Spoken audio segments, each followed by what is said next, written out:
Anyway. Hi, pool guy. Hi. Or goat guy. I'm a goat guy. All right, here's the question. I have just had a single speed Hayward super pump, an old sand filter replaced with a variable speed Hayward pump, 1.65 HP, and new filter with glass media. It's a 95,000 liter in-ground pool. With the old pump, the water would distribute without seeing the movement from the surface of the pool. With the new set, even on the lowest speed, I see the water moving quite a bit.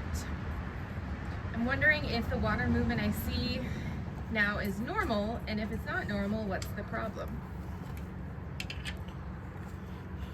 Well, I would think that normally, just a general system, you want to be able to see movement in the water to know that the surface is being agitated enough to push things to the skimmer. So, to me, that would be normal versus not normal. And pardon the baby goat here, but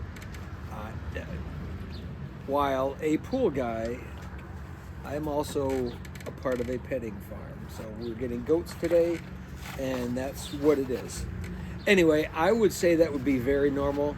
It may just be that even at a low setting, you're getting good flow through the media and you're getting a lot of pressure. The other thing you could do is maybe in the process of that, you could shift the eyeballs so that maybe they're not rippling the surface so much. But water movement is definitely a good thing to see.